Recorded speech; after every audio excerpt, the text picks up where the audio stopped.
Bueno, muy buenas tardes para todos. Mi nombre es César Augusto Godelo Gómez. Estoy en representación de la Universidad de Manizales y del doctorado en Historia y Estudios Humanísticos de la Universidad Pablo de Olavide de Sevilla, España. Bueno, entonces, ¿a qué hace referencia esta ponencia como producto de reflexión de la tesis de mi doctorado? Bueno, tenemos entonces acá que ubicarnos en lo que vendría siendo la cultura occidental y moderna como un foco de utopías para construir el mundo que habitamos. Cuando me refiero a la cultura occidental y moderna, me refiero entonces también a varias raíces que hacen parte constituyente de lo que somos. Entre ellas tendría que ver también un pensamiento relacionado con la religión judeocristiana. Estaríamos también relacionados allí con todo ese pensamiento griego, romano y obviamente como modernos por esos cambios estructurales que se produjeron y que en un primer momento se dieron como utopías. Recuerden ustedes que en la modernidad asistimos a diferentes utopías, entre ellas algunas de corte ético-político, que podemos ver nosotros entonces expresadas en el pensamiento liberal, en las nuevas formas de organización política mediante repúblicas, mediante democracia, eh, un tipo de pensamiento que criticaba un presente en el cual se estaba viviendo e imaginaban otros mundos posibles, otras alternativas para esas estructuras que aún se encontraban del antiguo régimen,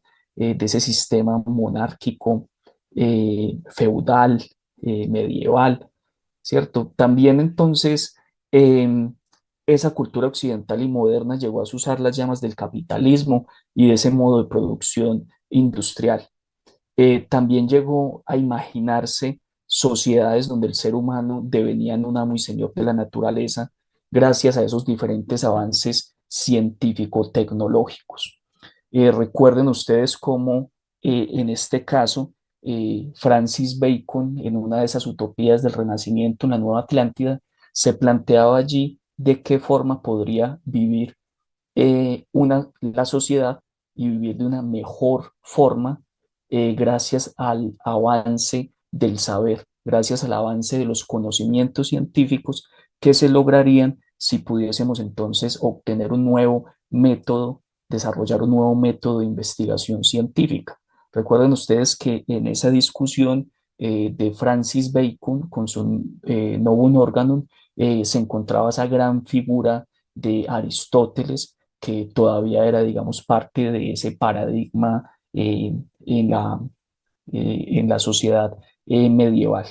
Entonces, bueno, también en la actualidad hemos empezado también a replantearnos si esa perspectiva utópica, científico-tecnológica, que llegó a ser revolucionaria en algún momento de nuestra historia, no ha generado también ciertas crisis sociales, económicas, ambientales, y de qué manera entonces esa utopía científico-tecnológica se ha convertido también en parte del statu quo y de qué forma entonces incide en esas diferentes problemáticas ambientales. Entonces, bueno, para iniciar también con esta comprensión, les ofrezco acá, digamos, un modelo de análisis denominado ecosistema cultura, en el cual nos permite comprender de una forma más compleja algunos problemas, ¿cierto? Normalmente hemos entendido nosotros eh, el ambiente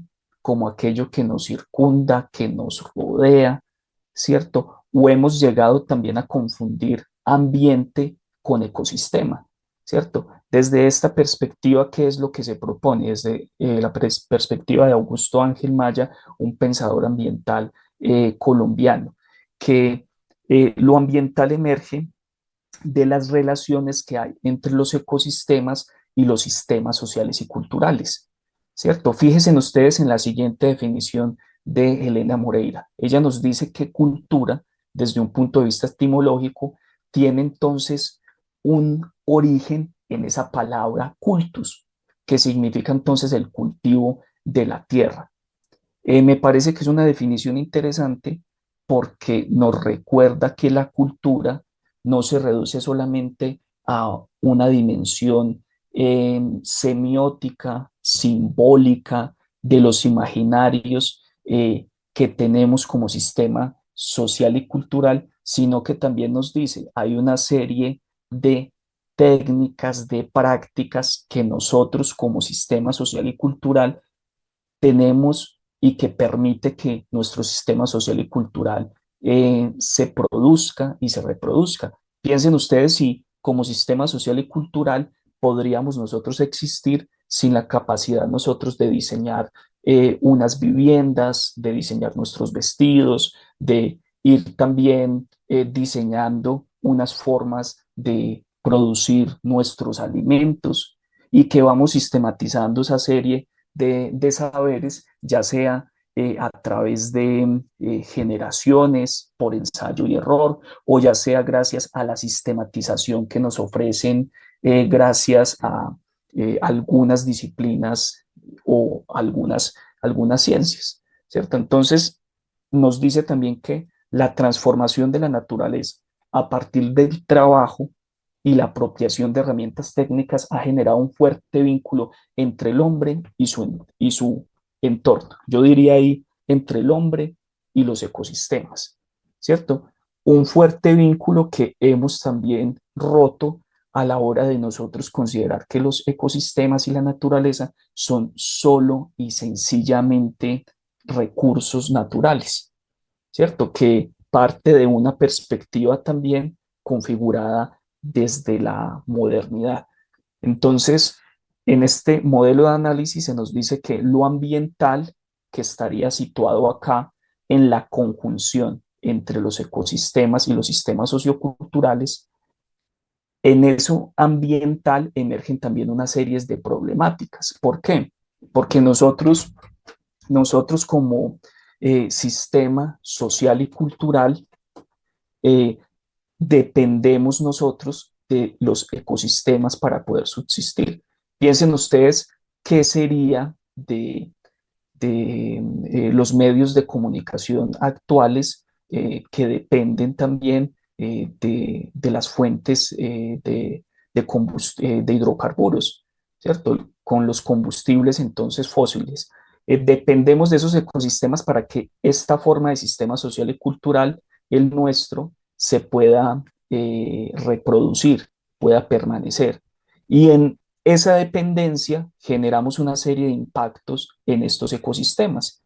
Y esos impactos no solamente van a afectar a los diferentes seres vivos que hay allí en esos ecosistemas, sino que va a provocar una serie de desequilibrios, de problemáticas ambientales que luego nos regresa a nosotros en una forma muy metafórica de decir, de venganza. Entonces piensen ustedes cuáles han sido esos efectos nocivos del uso de los hidrocarburos, en un momento en el cual hablamos tanto de cambio climático, calentamiento global.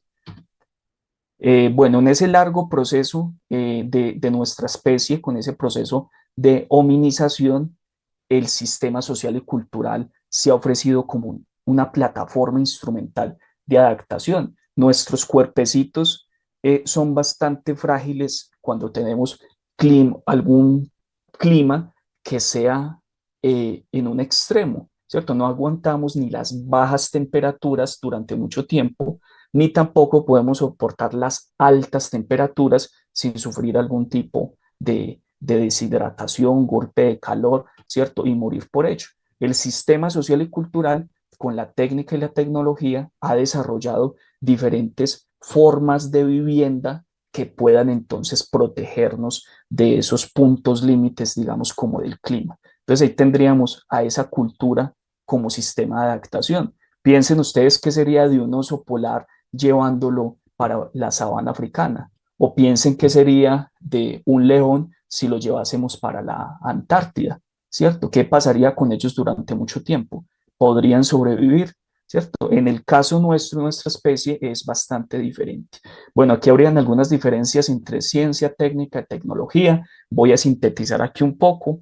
En el español es posible que diferenciemos nosotros técnica de tecnología, cosa que de pronto no pasa tanto en el ámbito anglosajón o francés, porque ellos utilizan una palabra con la cual reúnen ambas, que sería el de technology, ¿cierto? Entonces, en español es muy potente esta diferencia porque tendríamos que técnica es un saber hacer eficaz que desconoce sus razones, ¿cierto? Tenemos entonces nosotros a nuestras abuelas que tienen una técnica para cultivar, digamos, algunas plantas medicinales, eh, aplican eso en algún tipo de brebaje, no lo dan a beber, ¿cierto? Puede que entonces nos alivie algún dolor de estómago o de algún dolor para las mujeres cuando se encuentran,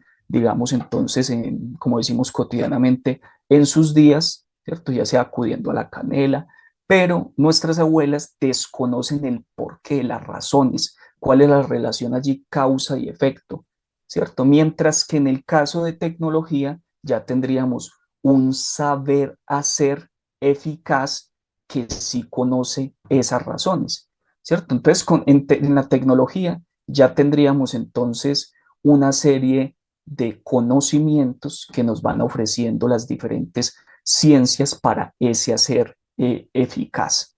¿Listo?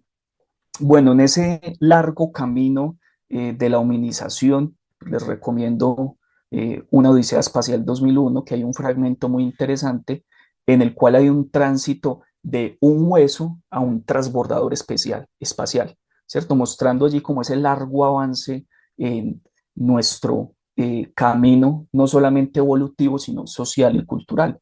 Y aquí vendría la pregunta, ¿la técnica y la ciencia y la tecnología solamente son productivos, creativos o también llegan a ser bastante destructivos? Bueno, pasando acá un poco rápido porque el tiempo apremia, les decía entonces que en la modernidad científico-tecnológica, varios exponentes que hicieron grandes aportes como Francis Bacon, Descartes, Galileo, llegaron a enunciar que seríamos amos y señores de la naturaleza y que podríamos vivir en un mundo mejor si lográsemos dominar ese nuevo método de investigación científica.